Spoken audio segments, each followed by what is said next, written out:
Cavs Celtics. Boston, Cleveland, finale de conférence Est. Il y a 2-2. C'est serré cette affaire, hein. On s'installe. Ouais. La bise à tout le monde. Évidemment, petit apéro pour parler de la série entre Cavs et Celtics. Donc, fanbase de Boston, fanbase de Cleveland, installez-vous. Fanbase de Toronto, vous pouvez continuer à chialer tranquillou sur le parvis. Quelle série ? C'est pas mal, hein. C'est pas mal du tout. Double face un petit peu. Hein. Au bout de 2 matchs, exactement. Parce qu'au bout de 2 matchs, 2-0 pour les Celtics. Il y aura-t-il une finale entre Boston et Golden State parfois un peu fatigué, parfois Boston un peu Golden juste State en finale. Ouais. Voilà. Bon bah là, les mecs, premier match, ils assurent grave. Ouais. Deuxième match, ils assurent grave. 2-0.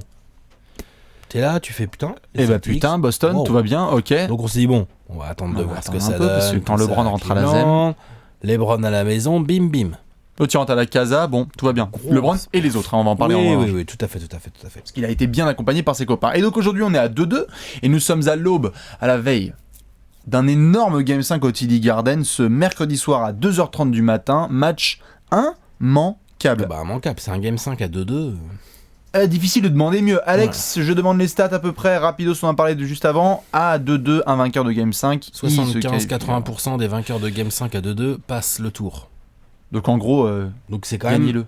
Voilà. Et très regardez-le important, surtout. c'est le vrai match pivot. Oui. Avec plein d'axes évidemment dont on va parler puisque on commence par qui ? Boston, Cleveland, t'as envie de qui pour commencer ? Boston. Allez, Boston, à on va en parler un petit domicile. peu.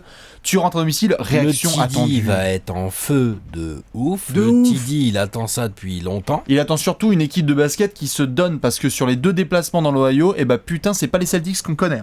Non, j'ai trouvé des critiques un peu sévères, moi, envers les Celtics. Je dis pas qu'ils ont bien joué, évidemment qu'ils ont moins bien joué. Mais on a tendance à oublier que cette équipe reste quand même jeune. Il manque Kyrie Irving, il manque Gordon Hayward.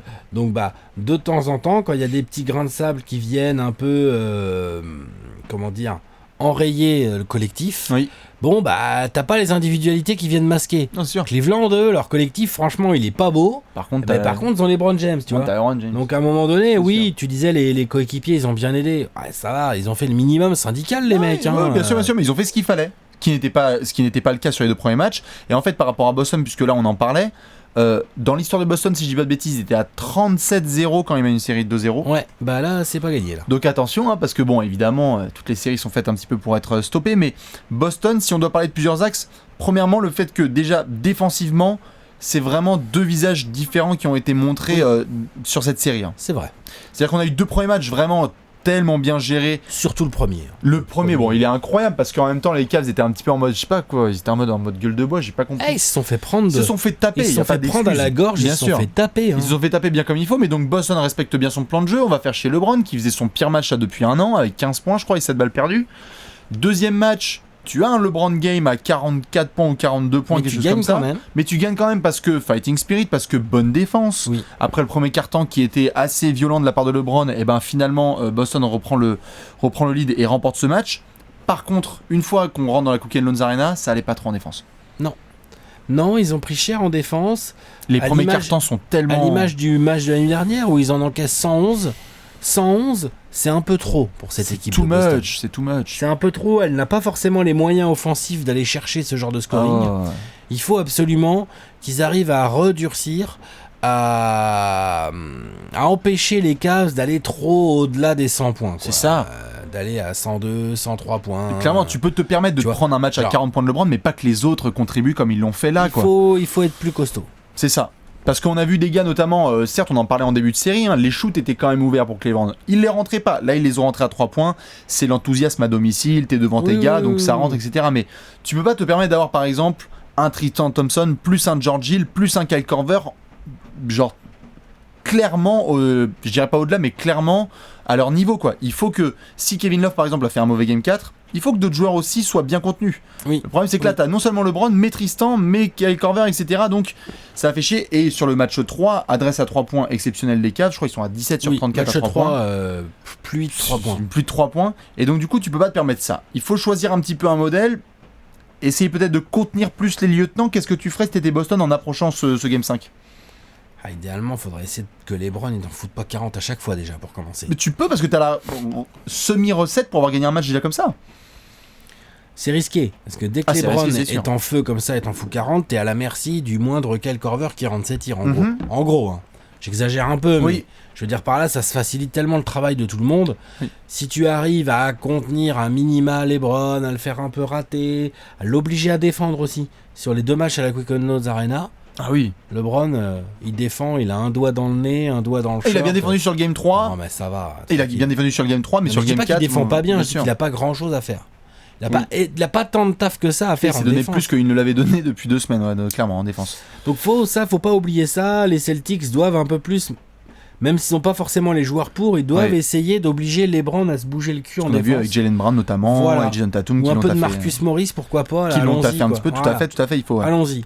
Mais il faut. C'est très important. Ensuite, ça c'est pour l'attaque un peu ciblée autour de LeBron. Ensuite, ils doivent effectivement continuer à y croire avec les mouvements de balle. On a eu l'impression, notamment sur le match 4, perdu, donc j'ai le score là, 111 à 102. Ouais, 102. On a eu l'impression aussi que de temps en temps, c'est un peu le défaut des qualités de cette équipe de Boston.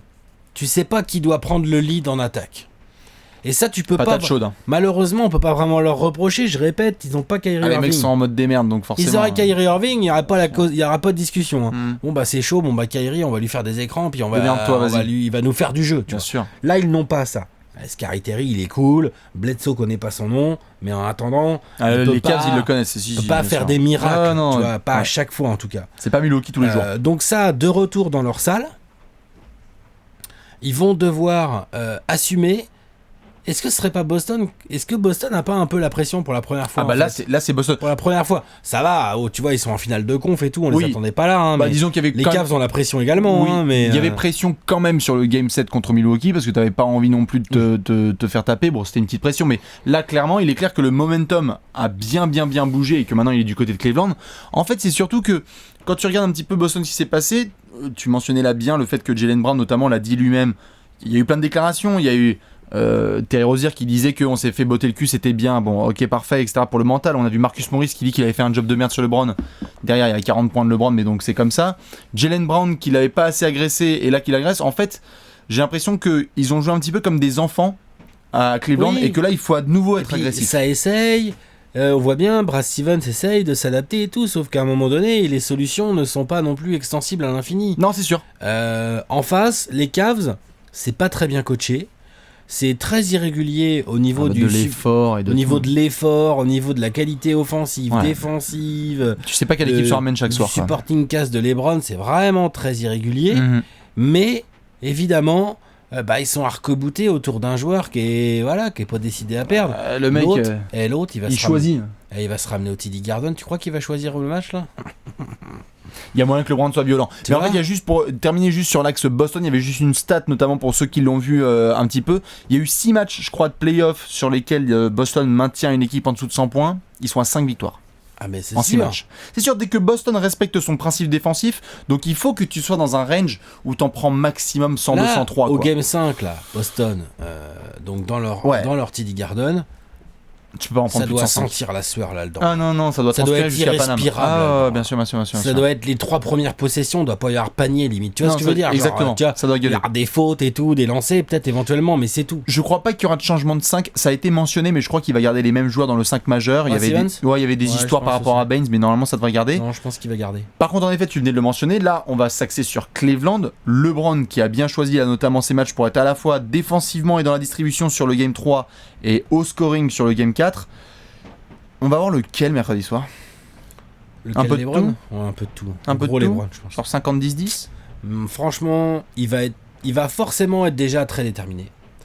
Deuxièmement, il a plus que n'importe quel autre joueur de cette série. Il a plus d'expérience en playoff que tout le monde, bien Boston, sûr. que tous les Celtics là, franchement. Il connaît les enjeux de ce genre de match. Il connaît ce genre de match. Il en a déjà joué plein dans sa carrière. Le Game 5, c'est la base. Il en a gagné, il en a perdu. Enfin, tu vois, il a eu des désillusions, des grands trucs et tout. Donc, on sait que LeBron va débarquer au TD Garden en mode motivé, sérieux, prêt à tirer vers le haut et surtout prêt à tout pour repartir avec la win et jouer la qualif chez lui tu veux pas. au Game 6. Hein. Ah, bien sûr. Tu veux surtout pas jouer un Game 7 potentiellement de retour à Boston. Non. Tu veux pas. Parce que là, clairement, Boston à domicile, plus Game 7, plus tout ce qu'on connaît. T'as envie de le gagner celui-là, quoi. Non, c'est sûr. Donc on verra pour le Game 5. Mais dans tous les cas, s'il devait y avoir un axe un petit peu que toi, tu vas surveiller sur ce match précis, Côté ça va être Cleveland. lequel? Ouais, côté Cleveland. Et même sur le match d'une manière globale. Ça va être l'implication, pas l'implication, c'est pas le bon terme parce que je peux pas croire que les mecs soient pas motivés. Plutôt la faculté à trouver leur rôle des Corver, J.R. Smith qui est quand même pas terrible. Non, qui est pas terrible, bien sûr. Vache. Jeff Green, George Hill, etc. Jeff Green, les George Hill et compagnie. J'ai pas d'inquiétude sur la qualité du match que va nous fournir LeBron. Bien sûr. Et après, je vais évidemment regarder de très près ce que va faire Kevin Love, qui a très mal géré ses fautes, par exemple, dans le game 4, là. Putain, Kevin, vas-y. Non, Kevin... Attention. Je sais qu'à Ford, il va être déterminant, lui aussi, sur le Game 5. Il est déterminant, c'est-à-dire que lui, il a un rôle très important au rebond, quand Tristan n'est pas là. Et il a un rôle très important en attaque, puisqu'il oblige un éventuel Al Horford ou tout autre intérieur de l'équipe des Celtics à sortir, à s'écarter. Du coup, il ouvre les lignes de drive pour Monsieur LeBron. Enfin, tu vois, genre. Donc, ouais, non. Kevin Love, en gros, mon axe, c'est à quel niveau le supporting cast de LeBron est capable de jouer dans un aussi gros match que celui qui les attend. Ils ont l'expérience, mais il va falloir être vraiment... faut répondre présent, c'est clair. Il va falloir répondre présent, là. Non, c'est sûr. Moi, je vais vraiment regarder, surtout, pas mal de gens l'ont vu dès le début de série, tout ce qui se passe en fait à l'intérieur. Parce que la réussite à 3 points, bon, ça peut être kiff-kiff, tu peux avoir des gros matchs, on sait pas quelle va être la réussite, etc. Mais tu l'as vu notamment sur le Game 1, il y a eu cette espèce d'agressivité, tu en parlais là, notamment de Boston, certes en défense, mais en attaque, tu dois être super agressif. Oui. Tu dois être super agressif. On l'a vu sur le Game 1. J'aime bien Kevin Love, LeBron et Tristan. Il n'y a pas de protection d'arceau à Cleveland. Non. Ce n'est pas. Cercle. Il faut y aller au cercle tout le temps. Provoquer des lancers, y aller. Donc ça passe par non seulement les gars qu'on connaît, les Jaylen Brown, Al Horford, Jason Tatum, etc. Mais surtout les copains Marcus Smart et Terry Rozier en fait, qui ont été sympas et qui ont contribué quand ils pouvaient. Mais là, il faut agresser. Il faut pénétrer au maximum parce que si tu as un LeBron game, si t'as pas trop de réussite à distance, là va être un petit peu ton salut, je pense. Ah bah ouais. Notamment dans la pénétration, parce que Cleveland, on le sait, ils sont eux aussi tellement aléatoires défensivement, ils ont fait 2 bons matchs là à domicile, mais ils peuvent péter un plomb et se dire on a de la marge puisqu'après on rentre à la maison. Profitez au maximum, et je pense vraiment jouer à l'intérieur. Je pense qu'on va faire un petit pronostic. De quoi sur le Game 5 ? Ah bah c'est pour les Cavs. C'est pour les Cavs ? Ah ouais. Cavs de combien ? Bah, de toute façon, j'ai dit 4-2 avant la série. Oui, bien sûr. Donc je reste sur mon Tu restes sur ton pronostic ? Il me faut ce match. Damn. Ouais. 4-2. Cavs. Pardon, Game 5 des Cavs, ouais. Gagne ce match. Je pense que les Celtics vont bien se battre. Mais au Game 4, ils se battent bien, les Celtics. Hein. Mais je pense que LeBron va vraiment être énorme. Et va bien avoir un ou deux role-players des Cavs qui vont complémenter. Et compléter. Tu vois, pour peu que ça rentre pas comme ils veulent côté Celtics, ça peut vite tourner à l'avantage des Cavs. Victoire de combien à peu près d'écart ? Oh non, ça va être serré. Hein, c'est un serré ça ? Il n'y a pas plus de 10 points d'écart. Pas plus de 10. Victoire de Boston. Allez, il faut y aller. À chaque fois que je fais pas confiance à Brad Stevens, il me fait mentir. Donc du coup, je vais essayer de lui faire. Je vais essayer de lui faire confiance. Soit tu paries contre LeBron, soit tu paries contre Brad Stevens. Ah parce qu'on en parle à peine de lui là sur cette petite preview et sur ce petit bilan un petit peu. Brad Stevens a un rôle énorme évidemment dans le Game 5, dans la préparation de ses joueurs. Le mental des petits là, après la gifle du Game 3, plus un petit peu la mixtape de LeBron sur le Game 4, attention. Ouais. Attention au discours, etc. Je pense que c'est une victoire de Boston. Moi je suis pas trop inquiet dans la préparation. Non, bien sûr, Stevens, il prépare bien et son effectif, ils écoutent à la lettre les consignes. Ils étaient pas prêts sur le Game 3 et ils étaient moyennement prêts sur le Game 4. Ils sont pas prêts au Game 3. Hein. En fait, les couvertures défensives sont moyennes. Les joueurs eux-mêmes font du mea culpa en disant on a à peine respecté les trucs. De Jaylen Brown à Marcus Morris. On voit bien, ils se font un peu déborder par l'enjeu, quoi. Bien sûr. Et donc là, du normal, coup, enfin. Donc du coup, tout à fait. Et donc du coup, dans ce genre de tempête, à qui tu te réfères ? Je pense que c'est là que le coach rentre en. Choix, hein, c'est Brad Stevens et puis Al Horford. Hein. Ouais. Et je pense que du coup, c'est une victoire de Boston avec un gros gros. Alors Ford, hein, justement, tu venais de le mentionner. Je pense que ça gagne. Par contre, c'est serré. Hein. Comme jamais, hein. De toute façon, Cleveland va rester jusqu'au bout. Je pense que c'est une victoire clairement dans le Money Time avec Boston qui gère. On retourne à la Quicken Loans Arena pour un Game 6. Ok. Bah oui, de toute façon, il y en aura un. Oui, mais je pense que ce sera avec 3-2 pour Boston. Alors, écoute, on verra. T'es pas d'accord? Non. Dans tous les cas, balancez tous vos pronostics évidemment là-dessus. Match immanquable. 2h30 du matin en direct du Tea Garden. Il faudra y être. Non, je pense que Bean va le diffuser évidemment. Hein, je pense. Nous, on sera devant. Tu seras devant. Ouais. Évidemment, avec toute la clique. Bon courage aux fans des Cavs et des Celtics. Transpirez pas trop. Et puis attention au LeBron Game. Hein. À demain soir. La bise. Ciao.